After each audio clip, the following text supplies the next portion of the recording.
What's going on YouTube? It's Necroninja here from Dorks. We got another exciting deck tech for you today. Today we have Shields Down with us. He's bringing Three Dogs Galaxy News DJ. Shields, how are you doing today? I am doing fantastic this lovely day. How you doing? Oh, I'm living the dream, man. Talking about magic, you know what I'm saying? Best.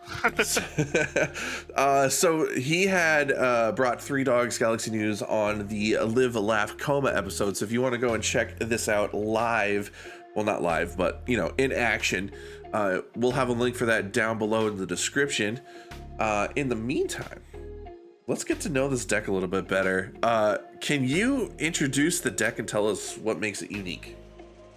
Yeah, so Three Dog Galaxy News DJ is obviously from the Fallout expansion, and I originally picked this commander before I knew what he did, just because he's one of my favorite characters, and then as soon as I saw his ability, I knew I was gonna love this deck, because I'm a Boros boy at heart, and I love to make tokens and attack, and Three Dog lets us do that basically over and over with increasing viability. Sweet. So, I mean, you kind of pretty much already went over the general strategy behind it, but are there any particular synergies or themes in the deck that you hang on to?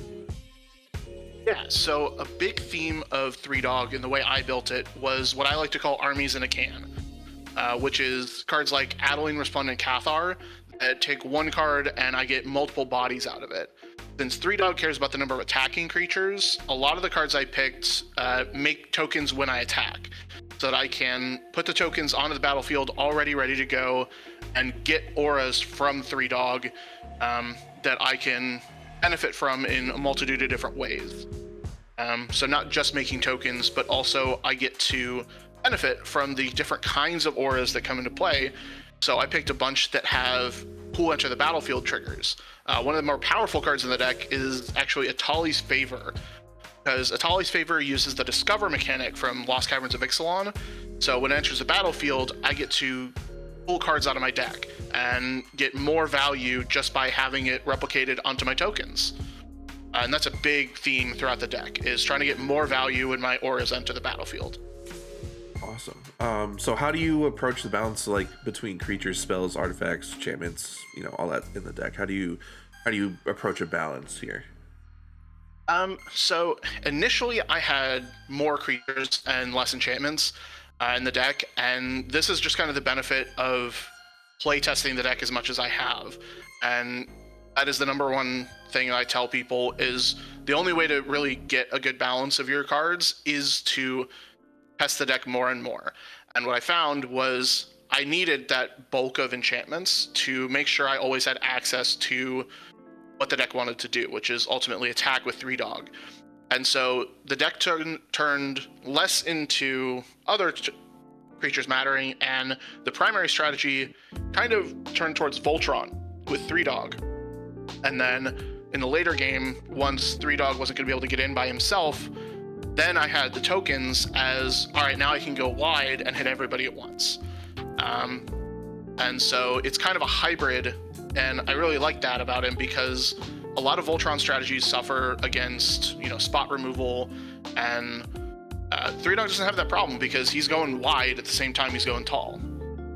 I am a big fan of the Voltron strategy. I mean, I tried to put together a really good mutate deck, but you know, Otremi has been fighting me on that one. So, are there yeah, trying. You know, I can only hope for more mutate cards in the future. Honestly, are there any underappreciated or unexpected cards that you've included and why?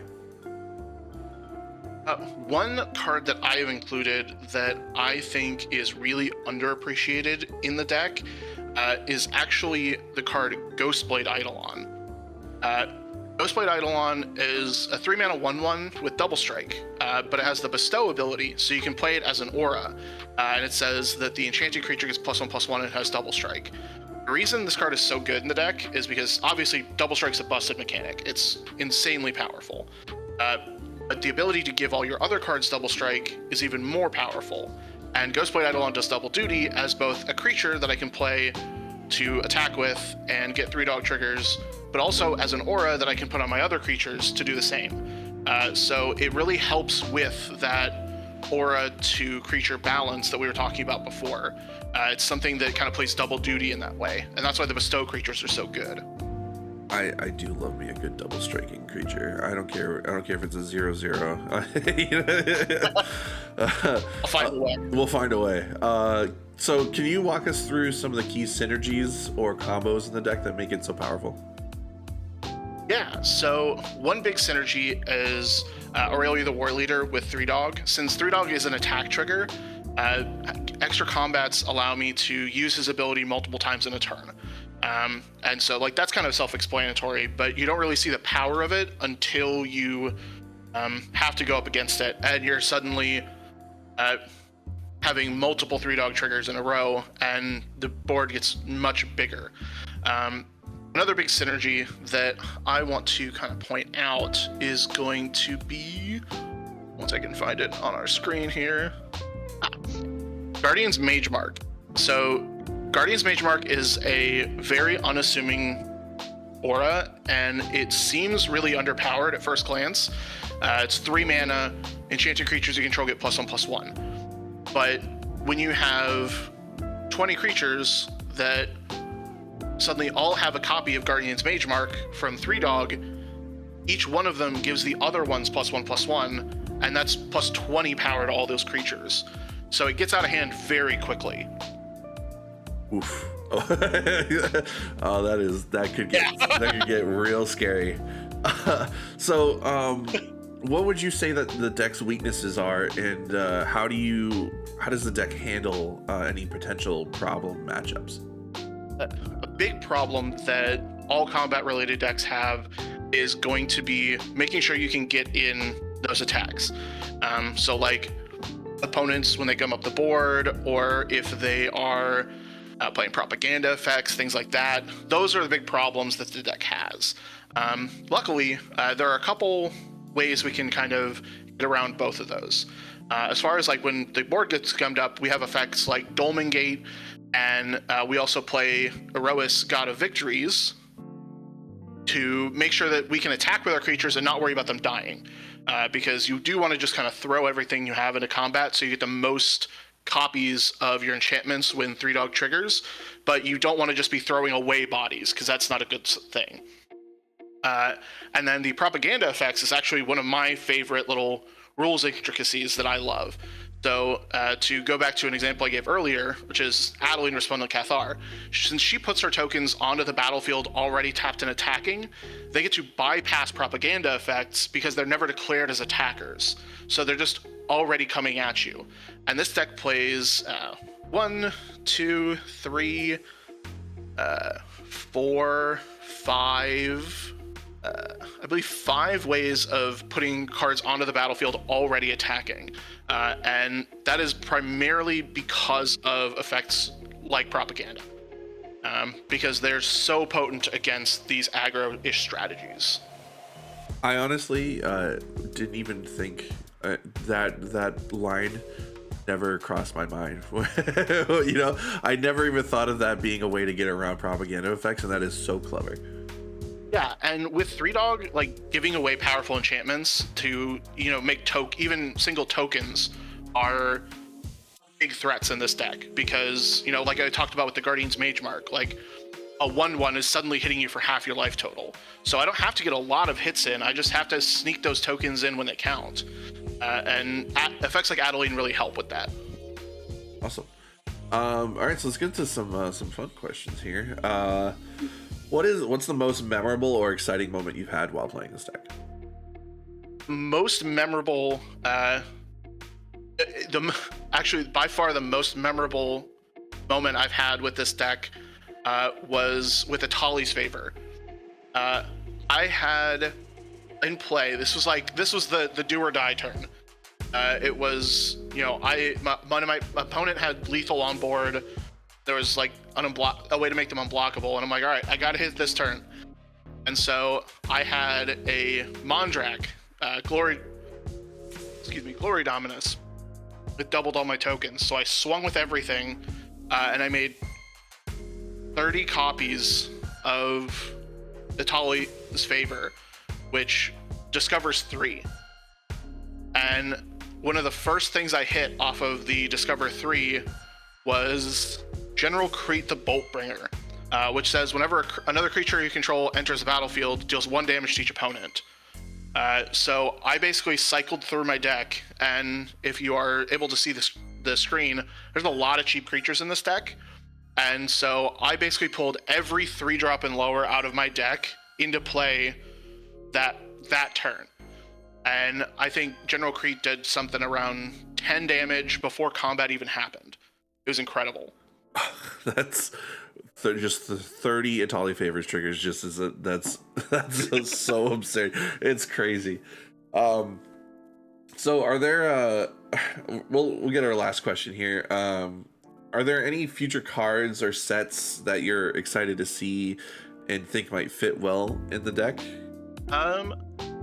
I'm really excited for the Final Fantasy set because I have a theory that the materia from Final Fantasy VII, because we've already seen the face cards from the commander decks, and materia is a way to augment your equipment in Final Fantasy VII for those of you who aren't fans of the game.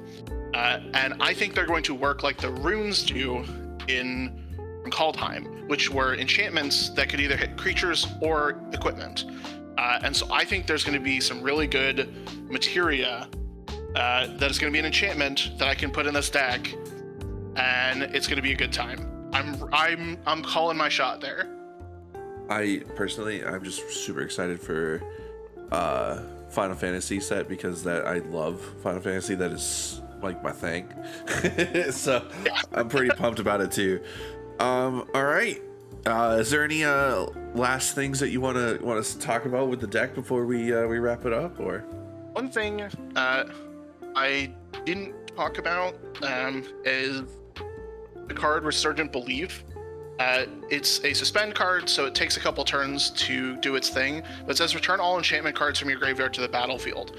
Since 3-Dog sacrifices the enchantments that are attached to him, Resurgent Belief is a really good way of, and in the late game, rebuying all of those enchantments you've lost, and getting a big explosive hit out of nowhere. And this card has won me more than one game. Yeah, then also while looking at it, you also have Brilliant Restoration as well that does it.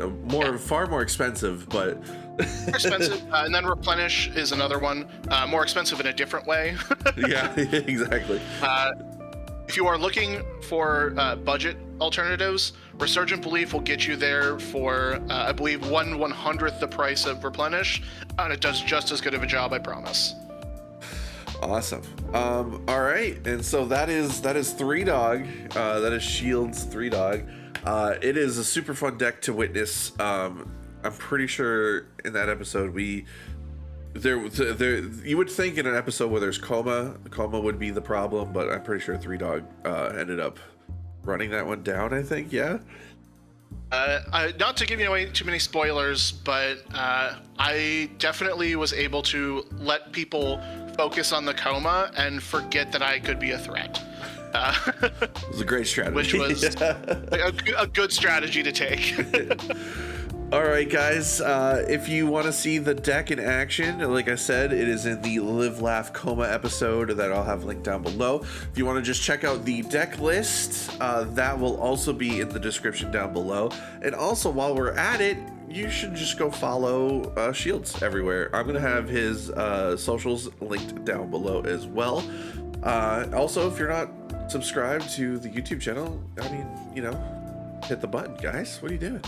Stick around. Yeah, stick around. We got plenty of these. These are coming out, man. What are you doing? Anyways, appreciate you guys coming out and watching the video. Shields, thank you for dropping by and showing us the 3-Dogs Galaxy News DJ deck. He is a menace, and honestly, can't wait to play against it again. I can't wait to bring it out again. It's one of my favorite decks to play because it's a little bit different every time. Awesome. All right, so we'll see you guys later. Thank you for popping in. Have a wonderful day. Toodaloos, bye-bye, and kisses. Mwah!